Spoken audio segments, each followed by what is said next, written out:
अस्सलामुअलैकुम दोस्तों, ज़िंदगी मौत की अमानत है। हर आने वाले नए दिन अल्लाह ताला हमें मज़ीद मोहलत देता है कि हम सिरात मुस्तकीम यानी सीधी राह जो कि कुरान और सुन्नत के मुताबिक हो उसको इख्तियार करें, क्योंकि पता नहीं कब अल्लाह ताला की तरफ से ज़िंदगी के नए आने वाले दिन की मोहलत ख़त्म हो जाए।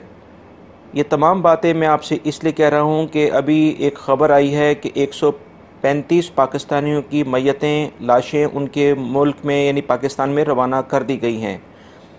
ये इसमें और भी बहुत सारे ममालिक हैं जिनकी डेड बॉडीज़, उनकी मैयतें, उनकी लाशें उनके मुल्कों में रवाना कर दी गई हैं, जिसकी तफसीलात मैं आपसे शेयर करता हूँ।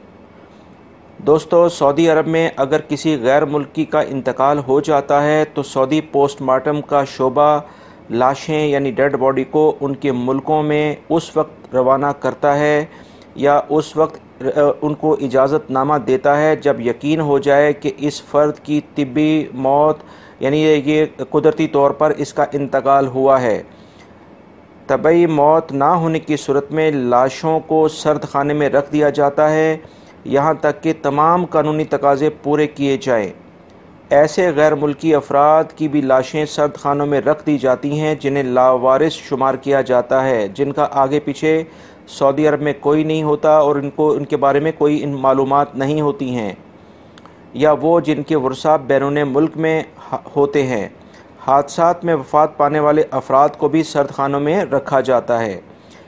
इन तमाम सूरत हाल की वजह से अभी 410 गैर मुल्की अफराद की मैयतें उनके मुल्कों में रवाना कर दी गई हैं, जो कि पोस्टमार्टम के महकमे के मुताबिक गुज़श्ता साल 1 मुहर्रम से 29 ज़िलहज तक यानी एक साल में सर्द खानों के अंदर आई थीं।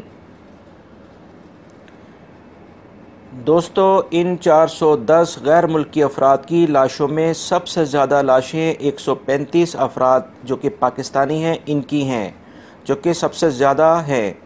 दूसरे नंबर पर बांग्लादेशी गैर मुल्की अफराद की लाशें हैं जो कि 71 यानी 71 हैं। तीसरे नंबर पर हिंदुस्तानी गैर मुल्की अफराद की लाशें 58 है, जिनकी तादाद वो इन सर्द खानों में इनके मुल्कों में भेज दी गई हैं। मज़ीद 46 मिस्र से ताल्लुक़ है इन अफराद का, 34 एथोपिया से हैं, 27 फ़िलिपीनियों की लाशें हैं, 16 नेपाली अफराद हैं, 10 अफ़गानी हैं, 4 इंडोनेशियन हैं, 3 टर्किश हैं और 2 श्रीलंकन भी हैं, 2 एरेट्री मुल्क है वहाँ की हैं, 1 अमेरिकन है और 1 लाश नाइजीरिया की है जो कि इनके मुल्कों में रवाना कर दी गई है। ये तमाम मालूमात असीर रीजन में कायम पोस्टमार्टम के शोबे के तर्जुमान के एलामी के मुताबिक सामने आए हैं।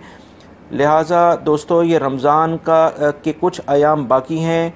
अल्लाह ताला से आंसुओं के साथ मांगी गई ऐसी ज़िंदगी की इस ज़िंदगी में माफ़ी क़यामत में हमेशा हमेशा के रोने से बहुत बेहतर है। दोस्तों, अपनी दुआओं में याद रखिएगा। ये कुछ मालूमात आई थी जो मैंने आपसे शेयर की हैं। उम्मीद करता हूँ मेरी इस वीडियो को आप दूसरे दोस्तों से भी शेयर करेंगे, ताकि इस ज़िंदगी के अंदर जो भी हमारी गलतियाँ हैं, हमारी ख़ताएँ हैं, हम इनको अल्लाह रब्बुल इज़्ज़त से माफ़ी मांगें और इस रमज़ान की जो एक मुक़द्दस सादतें अभी कुछ दिन बाकी हैं, इसमें अपने गुनाहों की माफ़ी मांगते हुए अपने अल्लाह रब्बुल इज़्ज़त को राज़ी कर लें। अपना बहुत सारा ख्याल रखिएगा। अस्सलामु अलैकुम।